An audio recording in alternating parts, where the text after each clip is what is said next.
자, 오늘 함께 나누실 하나님의 말씀 민수기 16장 1절부터 3절까지 한 목소리로 같이 읽겠습니다. 시작.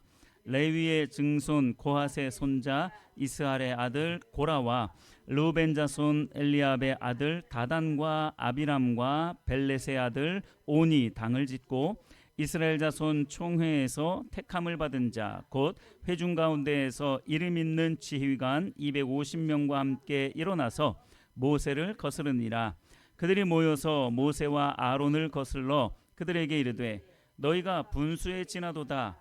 회중이 다 각각 거룩하고 여호와께서도 그들 중에 계시거늘 너희가 어찌하여 여호와의 총회 위에 스스로 높이느냐. 아멘.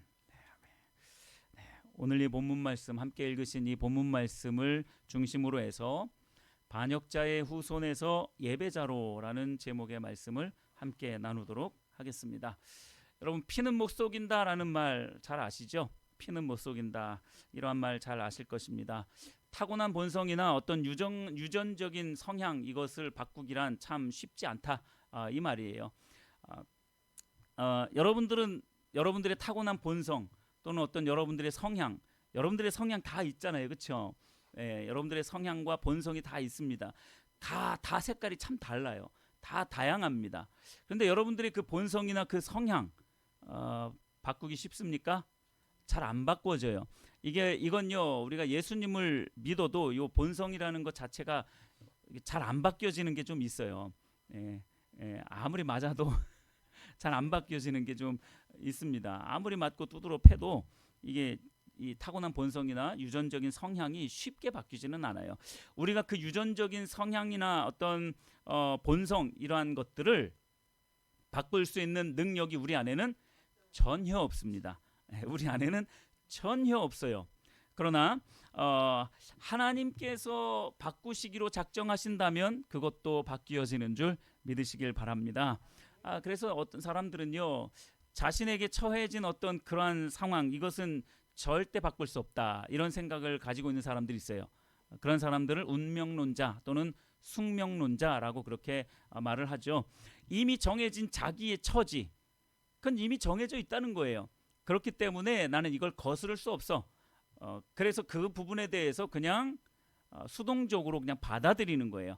뭐 개선의 여지라든지 이런 것들이 전혀 없는 거죠. 그래서 운명론자, 숙명론자들은 그냥 처해져 있는 그 상황에 그냥 순응해 버리는 거예요. 성경에서 말하는 자족이라는 것과는 전혀 다른 거죠. 성경은 자족하라고 이야기를 하는데 운명론적으로, 숙명론적으로 그렇게 대하라는 것은 당연히 아닙니다. 그리스도인들은 이러한 운명론 또는 숙명론을 철저히 배격해야 되는 줄 믿으시길 바랍니다. 이걸 우리는 철저히 배격합니다. 그러나 오직 우리들이 따라가는 것은 뭐냐면 선하신 하나님의 뜻과 계획을 철저하게 전적으로 신뢰하면서 그분을 따라가는 거죠. 그래서 오늘 주어진 나의 시간들을 최선을 다해서 살아가는 사람들, 이런 사람들이 바로 하나님의 자녀들인 거죠. 그리스도인들인 거죠. 본성이나 성향을 바꿀 수 있는 능력은 우리에게는 없지만 하나님의 은혜와 긍휼과 자비가 더해진다면 누구든지 변할 수 있다라는 이 가능성을 가지고 오늘 이 말씀을 같이 살펴보도록 하겠습니다. 오늘 읽은 이 본문에 등장하는 고라의 이름 참 유명하죠. 고라 하면 여러분 생각나는 게 뭡니까? 고라 하면 제일 먼저 생각나는 게 뭐냐면 이 고라당, 반역자 고라당이 생각이 난다는 거예요. 거의 무조건 반사적으로 이 반란의 주동자가 바로 고라였습니다. 반란의 주동자가 바로 이 고라였어요. 이 고라는 지도자인 모세와 아론을 반역했고 거역했어요. 더 나아가서 성경에 보니까 그것은 하나님을 거역하고 반역한 것이다 라고 그렇게 말씀을 하고 있습니다. 그게 바로 우리가 읽은 본문 말씀 뒤에 있는 16장 11절 말씀에 말씀하고 있어요. 모세는 모세와 아론을 대적한 그 고라당이 주도가 되었기 때문에 고라당을 그냥 이야기합니다. 고라당뿐만 아니라 여러 당이 같이 모였죠. 그리고 지도자 250명이 함께 가세를 했어요. 그래서 모세와 아론을 대적했죠. 이것을 보고 모세는 여호와를 대적하는 것이다, 하나님을 대적한 것이다 라고 이렇게 말씀을 한 거죠. 여러분, 이스라엘 백성들이 430년의 그 애굽에서 노예로 종살이를 하다가 이제는 애굽에서 벗어나서 자유인이 되었잖아요. 그래서 가나안 땅을, 표면적으로 보았을 때는 가나안 땅을 향해서 가는 여정, 본질적으로 영적으로 보았을 때는 하나님을 향해서 나아가는 그러한 여정 가운데 있었지 않았습니까? 그런데 이 광야에서의 생활이 녹록치만은 않았던 것은 분명해요. 여러분, 이번 여름 얼마나 더웠습니까? 정말 유례 없이 굉장히 더웠던, 폭염이 기승을 부렸던 그러한 여름이었어요. 에어컨 없이는 정말로 집안에 있기조차 너무나도 힘든 그러한 여름 우리가 보냈지 않습니까? 이미 지났기 때문에 또 희미해질 거예요, 아마. 그런데 어쨌든 그 당시에는 굉장히 힘들었어요. 사막에는 에어컨이 있습니까? 선풍기도 없어요. 사막에는 에어컨이 없습니다. 그저 이 무더위에 무방비로 노출될 수밖에 없었어요. 어디서 나타날지 모르는 그 대적의 칼들, 거기다가 먹는 문제, 또 식수 문제 얼마나 많이 있었습니까? 그렇기 때문에 이런 문제들이 이곳저곳에서 산발적으로 터져 나왔던 거죠. 한마음 한뜻이 되어서 그 모든 문제들을 해결해 나가도 사실 어려운 상황인데 갑자기 이러한 고라당이 주도가 되어서 반란이 일어난 겁니다. 그러니까 얼마나 지금 문제가 심각한 문제냐라는 거예요. 고라당뿐만 아니라 그리고 다단과 아비람 그리고 온까지 가세를 하고 뿐만 아니라 250명의 지휘관까지, 리더들까지 함께 합세해서 모세를 향해서 지금 거역하고 있는 거예요. 자, 그렇게 한마음이 된 그들이 상기된 얼굴로 모세를 향해서 고함치기 시작하죠. 뭐라고 말합니까? 오늘 본문 말씀 16장 3절 중간 부분 이유죠. 너희가 분수에 지나도다 회중이 다 각각 거룩하고 여호와께서도 그들 중에 계시거늘 너희가 어찌하여 여호와의 총회 위에 스스로 높이느냐, 이러면서 막 고함치면서 모세와 아론에게 반역을 한 겁니다. 자, 모세와 아론에게 이렇게 말했어요. 먼저 너희가 분수에 지나도다 이렇게 말을 했어요. 분수에 지나도다, 오버하지 말라는 거예요. 한마디로 말하면, 우리말로 하면 오버하지 말라라는 거예요. 너희가 분수에 지나도다, 이 말은 뭐냐면, 아니 너희 둘이 어떻게 이 200만 명이나 되는 이스라엘 모든 사람들의 대장이 되느냐, 그리고 그 부와 명예를 너희들만 독식하느냐, 이 말이에요. 그러니까 너희들이 너무나 큰 월권을 하고 있다. 우리들에게도 그 부와 권력을 나눠달라, 배분해달라, 사실 이 말이에요. 그러면서 뭐라고 말하는지 한번 보세요. 회중이 다 각각 거룩하고 여호와께서도 그들 중에 계시거늘, 이런 말을 합니다. 굉장히 정치적인 발언입니다. 이거는 어떤 발언인 줄 아세요? 아니, 하나님이 이 모든 백성들에게도 임하시고 저들도 거룩한 하나님의 백성인데 왜 너희들만 거룩한 것처럼, 제사장, 아론 계열이 제사장이 됐잖아요. 고라당이 누구라 그랬어요? 아까 레위인이라 그랬잖아요. 모세와 아론과 친척지간이에요. 사촌지간입니다.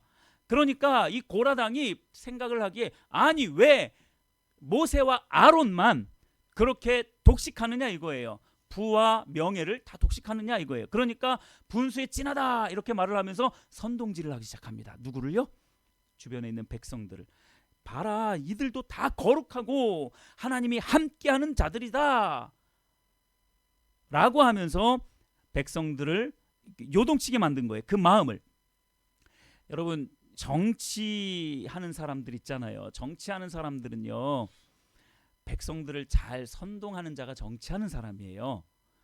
물론 정치하는 사람들 우리가 잘 이렇게 또 믿어주고 잘 후원도 하고 그래야 할 필요성은 분명히 있기는 하지만 어쩔 수 없이 정치하는 사람들은 선동가입니다. 선동을 잘해야 정치를 할 수 있어요. 여당이든 야당이든 선동을 잘해야 정치를 할 수 있어요. 그래서 때로는 없는 것도 만들어내고, 그래서 가짜 뉴스도 막 퍼뜨리고, 그냥 없어도 그냥 가짜 뉴스 만들면 그 사람은 그 사람인 것처럼 돼요. 아주 작은 부분이라도 그 꼬투리를 딱 잡아서 거기에다가 엄청나게 큰 것들을 다 매달아요. 그리고 저 사람은 이런 사람이야 라고 선동을 하면 백성들은 잘 분별을 합니까? 잘 분별 못해요. 우리는 잘 분별을 못합니다. 진짜 그런 줄 알고 막 선동이 돼요. 그러니까 여러분, 정치인들을 믿지 마시고 하나님을 믿으시기를 바랍니다.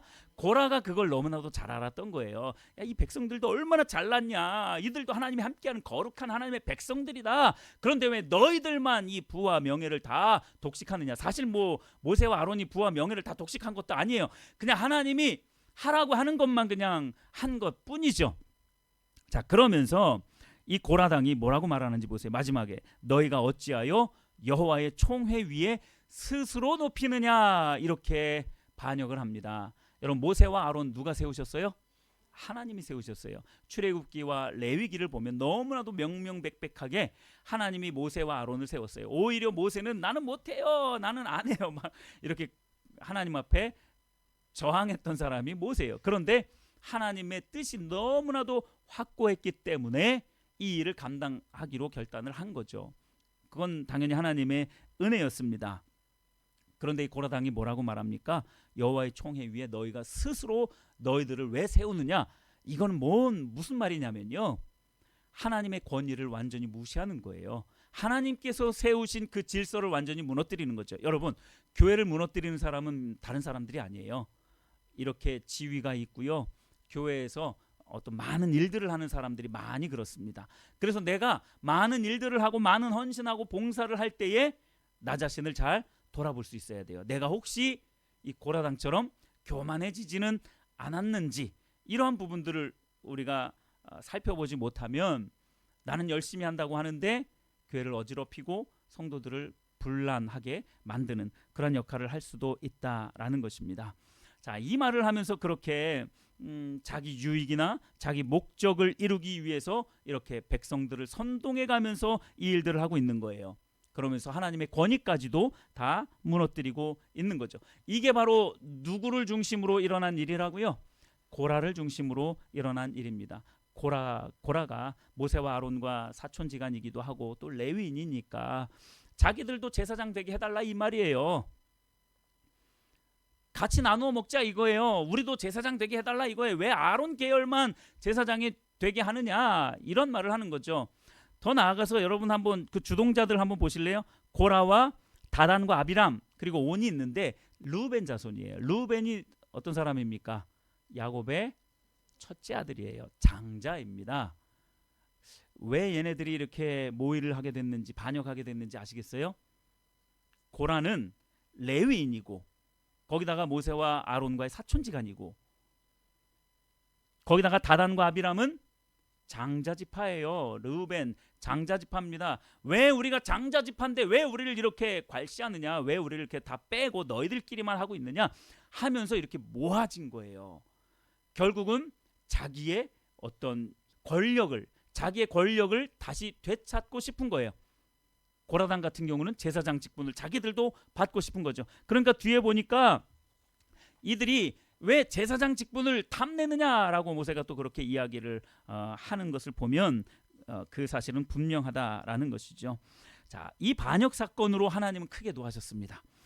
그래서 고라에게 속한 모든 사람들과 그들의 재물도 땅이 갈라져서 삼키게 하셨죠. 자, 그 내용이 민수기 16장 32절에 나타나 있습니다. 땅이 그 입을 열어 그들과 그들의 집과 고라에 속한 모든 사람과 그들의 재물을 삼키매라고 나타나 있어요. 자, 그러면 여기서 잘 보시면 고라당이 주축이 되어서 반역을 일으켰죠. 반역자가 되었습니다. 거역을 했어요. 자, 그래서 땅이 갈라졌습니다. 지진이 나서 땅이 쫙 갈라지면서 그들과 그들의 집과 그 반란자들이죠. 그들의 집과 거기다가 특별히 고라에게 속한 모든 사람과 그들의 재물을 다 삼켰다라고 그렇게 말씀을 하고 있어요.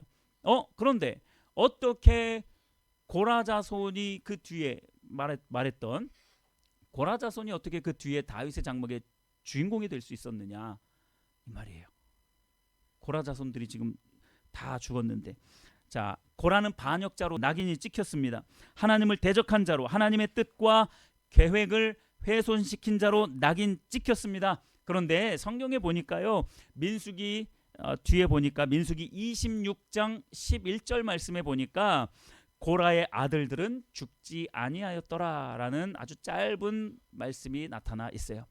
고라의 아들들은 죽지 않았다라는 거예요. 왜 죽지 않았는지 정확하게 성경은 말씀하고 있지 않아요. 그래서 학자들은 대부분 어떻게 생각을 하느냐, 아마도 이 고라의 아들들은 아버지 고라가 이렇게 반역을 할 때에 거기에 적극적으로 동참하지 않았을 것으로 보는 겁니다. 그래서 나머지 다른 모든 사람들은 다 그렇게 땅이 갈라졌을 때에 다 죽임을 당했지만 이 몇몇 아들들은 살아남았던 거죠. 그렇기 때문에 그 이후에 고라 자손들이 등장하게 되는 거예요. 몇몇 아들들은 살아남았던 거죠. 분명히 물론 그들이 그 모의의 반역에 동참하지 않았을지라도 어찌되었든 그 아들들이 살아남은 것은 하나님의 은혜인 줄 믿으시길 바랍니다. 하나님의 주권적인 은혜였어요. 그래서 그 고라의 자식들을 몇 명을 살려놓은 거죠. 남은 자들이에요. 결국에는 그 남은 자들이 어떤 일들을 하게 되는지 오늘 이제 그런 부분들을 더 자세하게 살펴보려고 합니다. 자, 이 살아남은 자손들의 삶이 어땠을 거라고 여러분들은 생각을 합니까? 녹록지 않았겠죠. 말하자면 나라를 팔아먹은 이완용의 자손들 어떻게 삽니까? 숨기면서 살아요. 우리 부모가 누군지 할아버지가 누군지 숨기면서 삽니다. 그게 들통나면 사람들에게 괄시를 또 받게 되겠죠. 그러니까 그러한 자의 반역자의 자녀로 산다는 게 결코 순탄치가 않아요. 쉽지가 않습니다. 자, 그런데 이 고라 자손들은 어떻게 살았는가 한번 보세요. 세월은 흘러서 400년에서 500년의 세월이 흘렀습니다. 자, 모세 시대 때의 그 고라, 그리고 그 자손들 몇몇 살아남은, 하나님의 은혜로 살아남은 그 고라의 자손들, 400년 후 500년 후가 됐어요. 누구의 시대일까요? 다윗의 시대겠죠. 너무나도 잘 알고 계십니다. 다윗의 시대가 되었어요. 다윗이 통치하는 시대가 되었어요. 그리고 계속 그 반역자라고 낙인 찍혔던 이 고라의 자손이 뭐라고 고백을 했는지 시편 42편 1절 말씀을 보십시오. 하나님이여, 사슴이 시냇물을 찾기에 갈급함같이 내 영혼이 주를 찾기에 갈급하나이다. 할렐루야. 여러분 이게 믿어지세요? 그렇게 권력과 재물 욕심이 많았던, 그래서 백성들까지도 선동했던, 그래서 모세와 아론 지도자를 대적하고 하나님까지도 대적했던 그 고라의 자손에게서 이러한 고백이 나왔다라는 게 여러분 믿어지시느냐고요. 고라 자손이요, 뭐라고 고백합니까? 마치 사슴이 목숨을 내걸고 물을 찾듯이 내 영혼이 주를 찾기에 그렇게 갈망합니다. 하나님을 찾기에 갈망한 자들이 되어졌어요. 말하자면 이완용의 후손들이 나라를 위해서 목숨을 거는 그런 사람이 되었다라는 거예요. 얼마나 놀라운 일이에요. 여러분 이게 믿어지세요? 이어서 시편 84편 1, 2절에서는 또 고라 자손이 이렇게 고백을 합니다. 만군의 여호와여, 주의 장막이 어찌 그리 사랑스러운지요. 내 영혼이 여호와의 궁정을 사모하여 쇠약하며 내 마음과 육체가 살아계시는 하나님께 부르짖나이다. 고라 자손이요, 하나님의 임재가 얼마나 소중했던지 그 하나님의 임재가 있는 주의 성전을 늘 사모해서 그 마음이 쇠잔해졌다라고 고백하고 있는 거예요. 마음이 쇠잔해질 정도로 그렇게 하나님의 임재를 갈망했던 거예요. 하나님의 성전을 그렇게 사모했던 거예요. 그래서 뭐라고 말해요? 시편 84편 10절에는 이렇게 고백을 합니다. 주의 궁정에서의 한날이 다른 곳에서의 첫날보다 나은즉 악인의 장막에서 사는 것보다 내 하나님의 성전 문지기로 사는 것이 좋사오니. 여호와의 주의 궁정에서의 단 하루의 삶이 다른 곳에서 호텔에서 저 강남 어떤 삐까번쩍한 그런 집에서 첫날을 사는 것보다 여호와의 궁정에서 단 하루를 사는 것이 좋습니다라고 고백을 합니다. 더 나아가서 악인의 장막에서 사는 것보다 악인의 장막이 의미하는 게 뭐겠어요? 악인인데 너무나도 잘 사는 거예요. 의리의리한 그런 궁전 같은 곳에서 사는 거죠. 강남에서 84평집에서 아파트에서 그렇게 사는 거죠. 그런데 악인의 그러한 장막에서 사는 것보다 내 하나님의 그 집에 문지기로 사는 게 더 좋습니다. 이렇게 고백하고 있는 거예요. 얼마나 이 고라 자손이 얼마나 하나님의 임재를 소중하게 여겼는지, 그 하나님의 임재가 있는 그 하나님의 성전에 단 하루를 거하는 것이 저 세상에서 첫날 동안 세계 일주를 하는 것보다, 악인의 그 의리의리한 집에서 사는 것보다 여호와의 궁전에 그 문지기로 사는 것이 더 좋습니다 라고 이렇게 고백을 했던 겁니다. 여러분, 이 반역자의 가문에서 어떻게 이러한 사람들이 날 수 있었을까? 여러분, 오늘 이걸 살펴보려고 하는 거예요. 여러분, 고라 자손의 이 열망, 갈망함이 보여지세요? 하나님만 찾고 하나님만 구하고자 하는 이러한 열망이 그들에게 있었던 거예요. 여러분들도 여호와의 임재를 사모하시게 되기를 예수님의 이름으로 축복합니다. 그래서 그 하나님의 성전 문지기로 있는 것을 더 소중한 가치로 여기실 수 있게 되기를 바랍니다. 네, 고라 자손은 이처럼 하나님의 임재를 갈망했어요. 자, 이런 고백을 하고 있는 이 고라의 자손이 그 뿌리가 누구였다고요? 반역자 고라당이었다고요. 여러분, 이런 놀라운 변화 어떻게 일어날 수 있었을까? 성경은 이 고라의 후손들의 변화에 대해서 1절 침묵하고 있어요.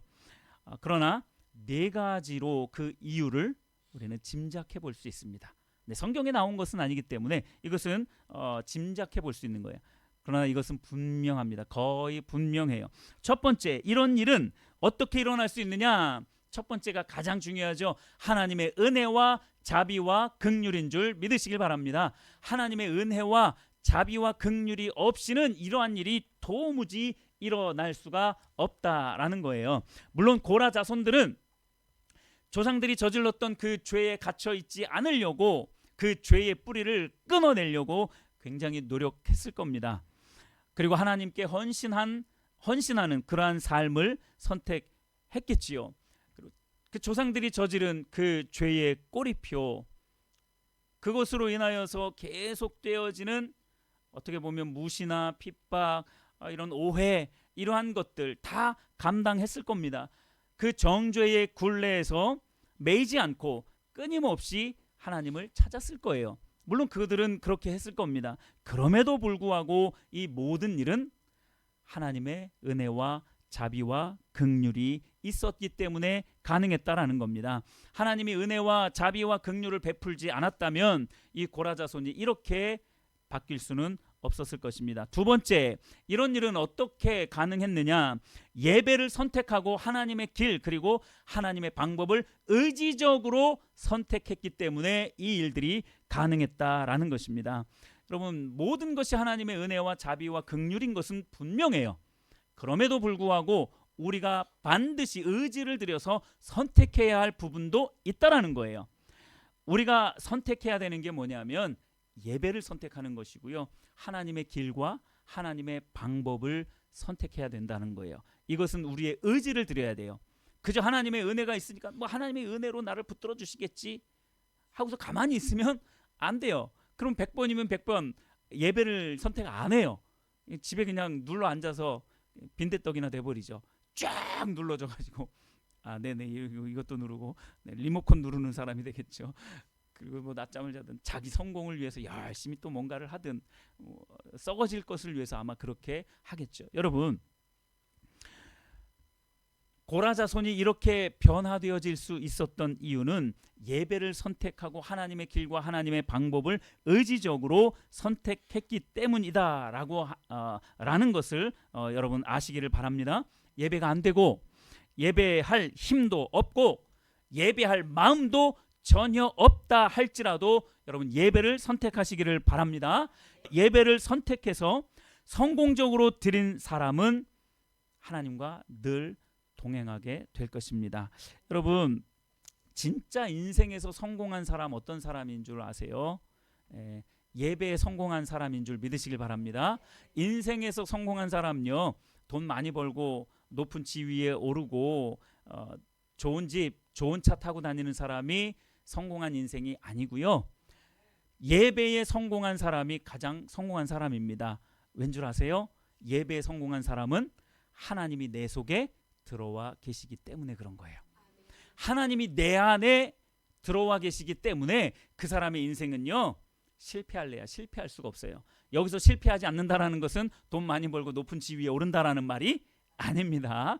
하나님께서 주시는 세상이 줄 수 없는 그 평강 가운데에서 하나님께서 그 인생을 책임져 주시기 때문에 어떠한 곳에 있다 할지라도, 악월골짜기에 있다 할지라도, 우리가 나누었잖아요. 악월골짜기에 있다 할지라도, 풍랑이는 바다 위에 있다 할지라도, 목이 타는 사막에 있다 할지라도 그 사람의 인생은 하나님이 그 안에 있기 때문에 가장 성공한 인생으로 가장 큰 축복을 누리며 살아갈 수 있다라는 겁니다. 그럼 이 고라 자손이 그렇게 했던 거예요. 이게 뜬금없는 이야기가 아니라 뒤에 이제 다윗의 이야기를 함께 나누면 이런 부분들도 같이 살펴볼 수 있습니다. 예배를 통해서 하나님을 내 안에 모실 수 있기 때문에 그 사람의 인생이 가장 성공한 인생이 될 수 있다라는 거예요. 내 길로 가고 싶고 내 방법대로 이 세상을 살아가고 싶겠지만 의지적으로 하나님의 길을 찾고 하나님의 방법대로 살아가려고 의지를 드려야 한다라는 거예요. 이렇게 하나님의 길을 찾고 하나님의 방법대로 살아간다, 이러한 부분들은 여러분들이 그 십자가의 복음이나 예배 회복 이 강의를 다시 한번 상기해 보시기를 바라면서 넘어가도록 하겠습니다. 세 번째, 이러한 일이 어떻게 일어날 수 있는가? 고라 자손이 어떻게 이렇게 하나님을 예배하는 자로 변화되어질 수 있는가? 하나님과의 관계가 이런 일을 가능케 하는 줄 믿으시길 바랍니다. 여러분, 고라는 반역의 아이콘입니다. 맞죠? 그러나 고라의 자손들은 달랐어요. 바리새인은 율법주의 또는 거짓 신앙의 아이콘이에요. 그러나 바리새인 중에 바리새인이었던 바울은 달랐어요. 전혀 다른 사람이었습니다. 여러분, 기생이라는 사람이 어떤 사람입니까? 육적으로나 영적으로나 굉장히 타락한, 거룩하지 못한 부정함의 아이콘이 기생이에요. 그런데 기생 라합은 다른 삶을 살았습니다. 여러분, 이게 뭘 말하는 걸까요? 이 외에도 많은 이야기들이 있잖아요. 성경이 뭘 이야기하려고 하는 거냐라는 거죠. 고라는 반역의 아이콘이고, 바리새인은 율법주의 거짓 신앙의 아이콘이고, 기생은 부정함의 아이콘인데 왜 고라의 자손은 달랐고, 왜 바리새인 중에 바리새인인 바울은 달랐고, 또 왜 기생 라합은 달랐느냐라는 거예요. 중요한 게 뭡니까? 환경입니까? 내 출신 성분입니까? 내가 공부하지 못한 것입니까? 내가 돈이 많지 않은 것입니까? 그러한 것에 달려있지 않다라는 것을 성경이 분명하게 말하고 있는 거예요. 그들은 다 하나님과의 친밀한 사랑의 관계 가운데 들어간 사람인 줄 믿으시길 바랍니다. 그래서 그러한 사람들의 인생이 성공한 인생이라고 말씀을 드리는 거예요. 바리새인 중에 바리새인이지만 율법주의자고 거짓 신앙의 대표 아이콘이지만 바울은 달랐다는 거예요. 기생 라합은 달랐고요. 이 고라의 자손들은 달랐다라는 겁니다. 결국 출신 성분이 문제가 아니에요. 우리가 공부를 못해서가 아니고, 지위가 낮아서가 아니고, 돈이 없어서가 아니고, 가정 형편이 어려워서가 아니라 하나님과의 관계가 어그러져서 그 모든 것들이 다 어그러진 줄 믿으시기를 바랍니다. 출신 성분, 과거의 죄에 갇혀서 살지 말아야 돼요. 현재의 암울한 상황만 보고 있으면 변화란 일어날 수 없어요. 변화는 하나님과의 실제적인 관계 속에서 일어나는 줄 믿으시길 바랍니다. 그걸 성경이 말씀하고 있는 거예요. 이 고라의 자손들이 바로 그러했던 겁니다. 하나님과의 관계가 원활하게 잘 풀려졌던 거예요. 네 번째, 그럼에도 불구하고 환경도 무시할 수는 없어요. 당연합니다. 왜냐하면 우리는 그 환경 속에서 굴러가면서 살아가는 존재들이기 때문에 환경도 사실은 무시할 수가 없어요. 여러분, 다윗 왕이 이제 죽을 때가 다 되었어요. 나이가 많이 들었습니다.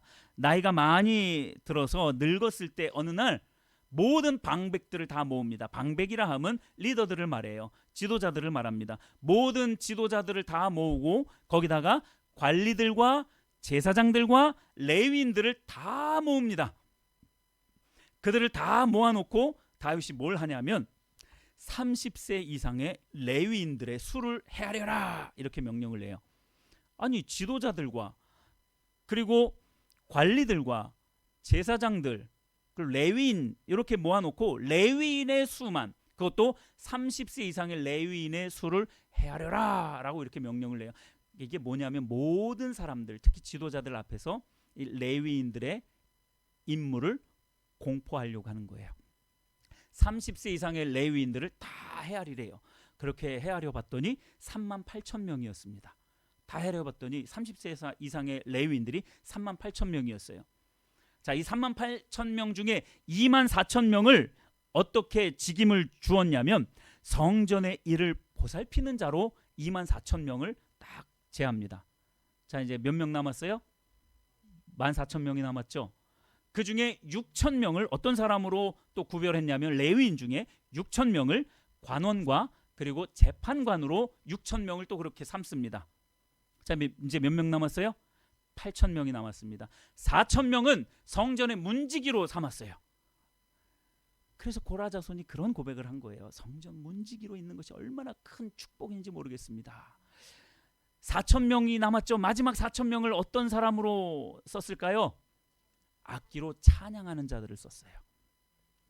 악기로 찬양하는 자들을 그 3만 8천 명 중에 4천 명을 그렇게 썼습니다. 그리고 그 4천 명의 사람을 매일매일 성전에 모여서 예배하도록 매일매일 성전에 모여서 예배하도록 찬양하는 자로 예배하는 자로 그 4천 명의 레위인을 쓰게 한 거예요.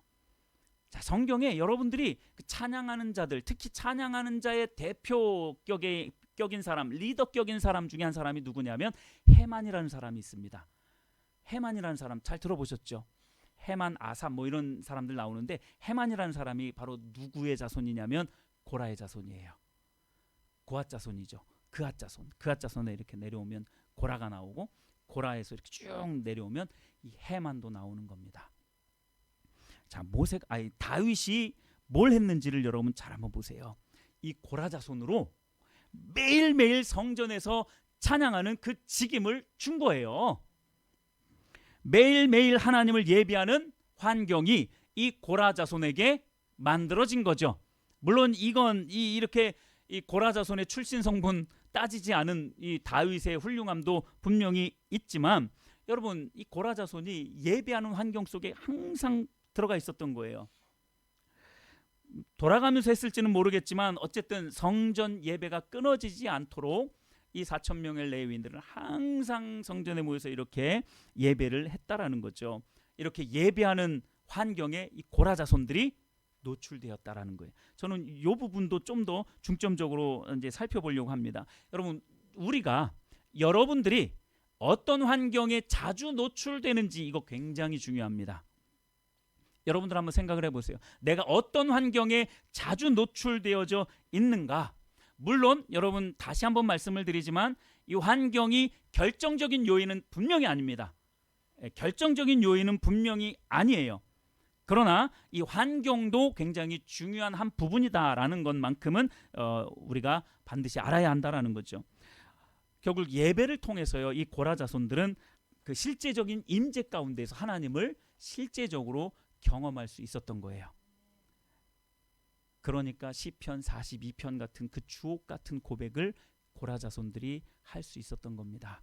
매일매일 예배 환경에 노출되어져 있었던 거예요. 하나님이여, 사슴이 시냇물을 찾기에 갈급함같이 내 영혼이 주를 찾기에 갈급하나이다. 이 고백이 그냥 나온 게 아니에요. 이러한 예배라는 이 환경에 항상 노출되어져 있었기 때문에 이러한 일들이 가능했던 겁니다. 여러분, 맹모 삼천지교라는 말 잘 아시죠? 항상 어떤 환경을 이야기할 때 이 말은 자주 쓰여지는 말입니다. 맹모 삼천지교. 맹자의 어머니, 맹꽁이 어머니가 아니고 죄송합니다. 또 맹자의 어머니. 맹모 삼천. 삼천은 뭡니까? 예, 3,000번이 아니라 석삼에다가 천자는 이사할 천 해서 3번 이사. 그러니까 맹자의 어머니가 3번 이사. 지교, 지교는 뭐뭐한, 뭐뭐의라는 그런 뜻입니다. 그래서 그렇게 3번 이사한 교, 가르칠 교, 교훈교자죠. 맹자의 어머니가 3번 이사한 교훈이라는 한자가 맹모 삼천지교죠. 그 내용 잘 아실 겁니다. 첫 번째 이사한 곳이 무덤교치였어요. 그랬더니 맹자가 맨날 하고 노는 것이 상여군. 아이고 하면서 맨날 그 상여군 흉내만 내면서 노는 거예요. 이제 이거 아니다 싶어가지고 이번에는 좀 활기가 찬 시장 근처로 이사를 갔어요. 그랬더니 맨날 맹자가 하는 일이 맨날 그냥 장사꾼 놀이만 하고 있는 거예요. 물건 사세요, 파세요, 얼마 사세요, 뭐 하면서 장사꾼 놀이를 하고 있는 거예요. 이건 아닌 것 같다 싶어서 3번째로 이사한 곳이 서당 근처였던 거예요. 그랬더니 맹자가 맨날 하면서 노는 게 선비 노릇하는 거죠. 글 읽는 놀이를 하는 거예요. 놀이를 하면서도 그렇게 훌륭한 학자가 나올 수 있다는 거예요. 결국 그렇게 맨날 글 읽는 놀이를 하다 보니까 진짜로 책을 읽고 책 읽다 보니까 진짜로 재밌고 그러다 보니까 학문에 깊이 또 빠져들고 그래서 대학자가 될 수 있었던 거죠. 여러분 환경이 그만큼 중요하다라는 것을 말하고 있는 거예요. 우리의 환경이 얼마나 어떤 곳에 노출되어져 있느냐 그것은 우리의 인생을 결정하는 것인 줄 믿으시길 바랍니다. 그게 우리의 인생을 결정하는 거예요. 여러분 환경이 사람을 만든다는 그런 말도 여러분 아시죠? 환경이 사람을 만들기도 하는 거예요. 그러니까 여러분들이 노출되어져 있는 그 환경을 지금 한번 곰곰이 생각을 해보세요. 어떤 환경 가운데 노출되어져 있는지 잘 한번 보세요. 예배하는 그런 환경 가운데 예배하는 자들이 많이 있는 그런 곳에 여러분들이 노출되어져 있는지, 맨날 세상 노래나 하는 그런 사람들 가운데 내가 노출되어져 있는지, 아니면 기도에 열을 내는 그러한 사람들과 함께하는 그런 시간들이 많은지, 아니면 세상 잡담에 열을 내면서 음담패설을 잘하는 그러한 환경에만 오로지 노출되어져 있는지 그거 한번 잘 살펴보셔야 됩니다. 하나님의 말씀을 읽고 하나님의 뜻을 분별하는 그러한 사람들과 내가 많이 섞여져 있는지, 세상 가치 기준이나 문화에 완전히 빠져들어서 사는 그런 사람들과 함께 섞여서 살아가고 있는지, 내가 노출되어져 있는 환경은 어떤 환경인지 한번 여러분들 생각해 보셔야 한다는 거예요. 더 나아가서 내가 스스로 좋은 환경에 노출되는 것도 필요합니다. 그러니까 좋지 않은 그 환경을 내가 떠나는 거예요. 피하는 것도 중요합니다. 그래서 좋은 환경에 나 스스로를 노출시키는 것도 굉장히 중요해요. 그래서 여러분들이 어떤 생각을 해야 되느냐, 정말 하나님 중심적인, 그리고 십자가의 복음으로 신앙의 본질 가운데 온전하게 서 있는 그러한 사람들과 내가 함께 하기를 그렇게 간절히 소망하는 그런 마음들이 있어야 되는 거예요. 그저 재밌고 즐거우니까 항상 세상 노래하고 음담패설하고 세상 가치 가운데 나 이렇게 성공했어, 나 이렇게 좋은 차 타고 다녀, 나 이렇게 좋은 직장에 다녀 하는 그런 이야기들이나 하는 그런 무리 속에 끼워 들어가는 것을 즐겨해서는 안 된다라는 거예요. 그러니까 내 스스로가 좋은 환경에 스스로 노출되는 것도 굉장히 중요합니다. 아까 말씀을 드렸던 의지를 드리는 부분과 이 부분이 좀 상통하는 부분이 있는 거죠. 여러분, 물론 말씀을 드렸듯이 환경이 결정적인 요인은 아니라고 말씀을 다시 한번 드립니다. 왜냐하면 어린 사무엘을 한번 보세요. 영적으로 둔감했던 그 엘리 제사장과, 그리고 엘리 제사장의 자녀들인, 역시 그들도 제사장이었잖아요. 홈리와 비느하스 같은 그런 사람들과 함께 자랐음에도 불구하고 어린 사무엘은 어땠습니까? 하나님을 경외하는 자로, 하나님만 바라보는 그러한 자로 자랄 수 있었다라는 거예요. 환경이 중요한 게 아니에요. 아까 말씀을 드렸던 것처럼 하나님과의 관계가 중요한 겁니다. 하나님과의 관계가 중요한 거예요. 주변을 둘러보지 마세요. 나와 하나님과의 관계가 중요하다라는 거예요. 나와 하나님과의 관계가 제대로 되어진다면 우리 인생 더 생각할 거 없어요. 그게 하나님께서 인도하는 길이 되기 때문에 그렇다라는 것이죠.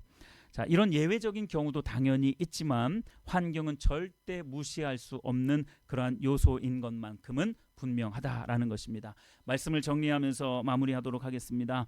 여러분, 반역자라고 불리워졌던, 그리고 반역자의 후손이라고 그렇게 불려졌던 고라의 자손이 예배자가 되었습니다. 여러분, 이건 하나님의 놀라운 은혜예요. 이 말은 무슨 말이냐면 누구든지 하나님의 은혜가 임하면 예배자가 될 수 있다라는 거예요. 내가 지금 하나님 안 믿어지고 하나님 거부하고 반역하고 하나님의 이름을 땅에 내던져 놓고 짓밟는다 하더라도 누구든지 가능성이 있다라는 거예요. 그 가능성마저 아예 짓밟아 버리지 말라라는 이야기입니다. 여러분, 가능성이 있다는 것 자체가 하나님의 은혜예요. 가능성 이퀄 하나님의 은혜입니다. 그러나 이 세상에 가능성이 없는 사람은 단 한 사람도 없어요. 다 하나님이 그러한 가능성을 다 두고 계신 거예요. 그래서 하나님이 때가 되면 때가 이름에 하나님의 은혜를 부어주시려고, 자비와 긍휼을 부어주시려고 지금 기다리고 계신 거예요. 그 기다림에 우리가 부응하기만 하면 하나님의 은혜가 임하고 반역자의 후손이었던 고라의 자손이 예배자가 되었던 것처럼 누구든지 그렇게 예배자가 될 수 있다라는 것입니다. 우리의 부족함과 연약함, 때로는 대적하고 반항하려는 그러한 본성, 그러한 성향, 이 모든 것들 결국 하나님의 은혜를 통과하면 그 모든 사람들이 다 예배자가 될 수 있음을 믿으시길 바랍니다. 여러분, 예배를 선택하고 하나님의 길, 즉 하나님의 방법을 선택하는 것, 이거 우리의 의지를 드리는 거, 이것도 너무나도 중요하다라고 말씀을 드렸습니다. 또 환경적인 요소도 무시할 수 없다라고 말씀을 드렸습니다. 그러나 그러함에도 불구하고 그 무엇보다도 결국 하나님과의 친밀한 사랑의 관계 속에 살면서 하나님의 은혜와 자비와 긍휼이 우리에게 임했을 때에 죄인 중에 괴수와도 같았던 우리가 예배자로 거듭날 수 있음을 믿으시길 바랍니다. 그러한 가능성이 우리에게 있다는 거예요. 오늘도 그 가능성 안에, 즉 하나님의 은혜 안에 거하는 저와 여러분들이 되시기를 예수님의 이름으로 축복합니다.